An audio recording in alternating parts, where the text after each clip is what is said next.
एक बार एक छोटे से राज्य पर एक बहुत बड़े राज्य ने चढ़ाई कर दी। राज्य छोटा था, इसलिए सेना भी छोटी थी, जो उस राज्य की विशाल सेना के आगे तिनके के सामान थी। गुप्तचरों ने जब सेनापति को इसकी सूचना दी तो सेनापति घबरा गया। वह फौरन राजा से जाकर मिला और सारी आपबीती सुनाई।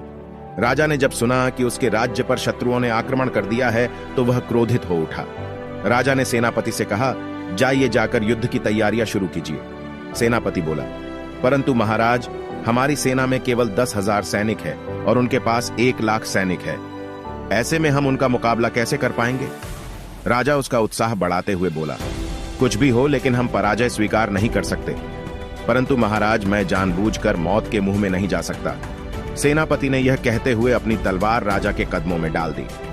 सेनापति के इस कदम से राजा बड़ी मुश्किल में पड़ गया। अब वह भागा भागा राजगुरु के शरण में पहुंचा।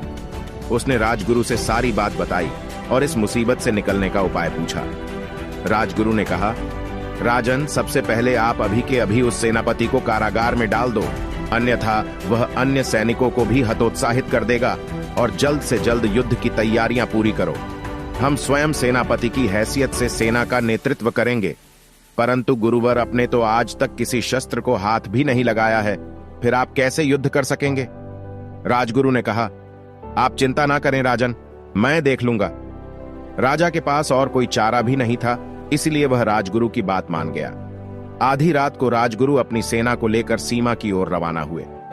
चलते चलते वे राज्य के सीमावर्ती क्षेत्रों में पहुंचे, तभी उन्हें एक मंदिर दिखाई पड़ता है। राजगुरु ने सैनिकों से कहा, रुको, जरा अपने देवता से पूछ लूं कि हमारी जीत होगी या हार। सैनिकों ने अचरज से पूछा कि यह कैसे हो सकता है? भला मंदिर के देवता ये कैसे बता सकते हैं? राजगुरु ने कहा, इस मंदिर के देवता बड़े चमत्कारी है और इनकी कही हुई बात कभी झूठ नहीं हो सकती।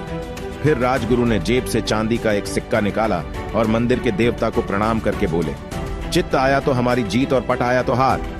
यह कहकर राजगुरु ने सिक्का उछाल दिया। सैनिकों ने देखा तो सिक्का चित्त गिरा था। अब राजगुरु सैनिकों का उत्साहित करते हुए बोले, साथियों, अब हमारे हारने का कोई प्रश्न ही नहीं उठता, इसलिए पूरे जोश और जुनून के साथ लड़ना। फिर योजना अनुसार वे रात के तीसरे पहर में आराम करते शत्रुओं पर टूट पड़े।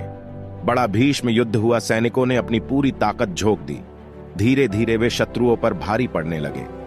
उन्होंने ऐसी मार काट मचाई कि शत्रु सैनिकों के पांव उखड़ गए और वे भागने लगे। अंततः जीत उनकी ही हुई। वापस लौटते वक्त सैनिक फिर उसी मंदिर के पास रुके और मंदिर के देवता को धन्यवाद देते हुए कहने लगे, आपकी कृपा से ही हमारी जीत संभव हो सकी है। राजगुरु मुस्कुराए और बोले, जीत इनकी कृपा से नहीं बल्कि तुम्हारे सकारात्मक सोच का परिणाम है। लेकिन सैनिकों को उनकी बातों पर विश्वास नहीं हुआ। अतः राजगुरु ने वो सिक्का निकाला। सैनिकों ने देखा तो उनकी आंखें फटी रह गईं। सिक्के में दोनों तरफ केवल चित्त ही था। तो दोस्तों, इस कहानी से आपको क्या सीख मिली, नीचे कमेंट करके जरूर बताएं।